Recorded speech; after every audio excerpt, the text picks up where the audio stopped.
सबका व्यापारी है।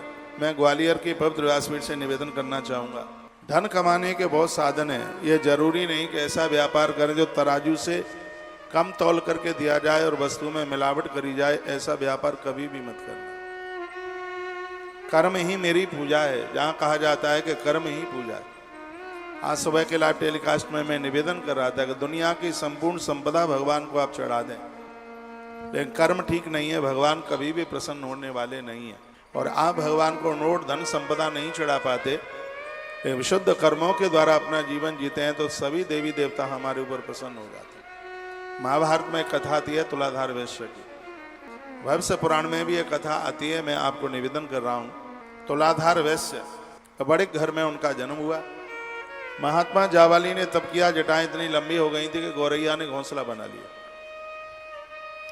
महात्मा को अभिमान आया कि मेरी तपस्या के पंछियों ने मेरी जटाओं में घोंसला बनाया। आकाशवाणी हुई और कहे, महात्मा अभिमान न कीजिएगा, एक ग्रस्त जीवन में रहने वाला तुलाधार वैश्य आपसे बहुत ज्यादा बड़ा तपस्वी है और वह काशी में रहता है। शब्द सुन करके महात्मा जावाली जबलपुर से काशी की तरफ पहुंचे और सुनिए, पहले ही दुकान पर पूछने लगे कि मैं तुलाधार वैश्य से मिलना चाहता हूं। उस व्यक्ति ने कहा, आकाशवाणी की आवाज सुन के आए हो, मैं ही तुलाधार हूं। तुम्हें कैसे पता चल गया? तुलाधार वैश्य ने कहा, ये तराजू मेरा मंदिर है, ग्राहक मेरा देवता है। मैंने इस तराजू से कभी किसी को कम तौल के नहीं दिया, मैंने कभी वस्तु में मिलावट नहीं की। मैं तो विश्वनाथ भगवान की देली पर रोज नहीं जा पाता, लेकिन भगवान विश्वनाथ प्रत्येक दिन मुझे दर्शन देने के लिए आते हैं। इतना कहा, तुलाधार वैश्य के तराजू में भगवान महादेव झूलने लगे। जावाली महात्मा चरणों में गिर पड़े हैं, भगवान के चरणों में गिर पड़े और वहां यह बात बहुत विस्तार से कही गई है। यह भी एक आराधना, यह भी एक साधना है कि आप ऐसा व्यापार करें जिसमें अपराध न हो। तराजू से तौलकर कम न देना, वस्तु में कभी मिलावट मत करना। धन कमाने के बहुत साधन हैं, तो मुर्गी फार्म हाउस बना करके पैसा कमाया जाए, ऐसे धन की जरूरत न पड़े तो ज्यादा ठीक है।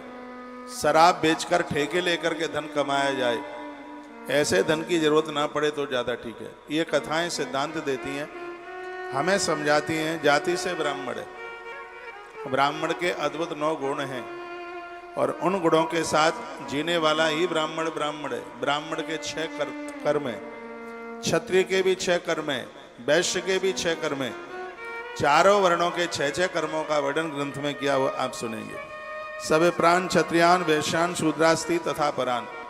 चारों वर्णों का एक भी व्यक्ति ऐसा नहीं रहा जिसको इस व्यक्ति ने न ठगा हो, जिसके साथ में गलत न किया हो। अधर्माद बहुवित्तानि पश्चाते जितानि च।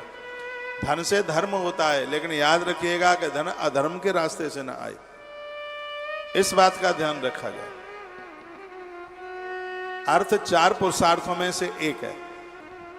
जब हम गिनती करते हैं, धर्मार्थ काम मोक्षाणाम साधनम स्यान संशया, भागवत जी का श्लोक है। धर्म अर्थ काम और मोक्ष, तो 2nd नंबर पर अर्थ का नाम आता है। धर्म के बाद में सीधे अर्थ का नाम आता है।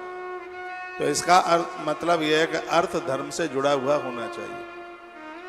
पैसे में 48 दोष हैं, यह धन समाप्त कर देगा यदि धन धर्म में नहीं लगेगा तो। इसी संदर्भ में यह चैप्टर कथा का यह कहा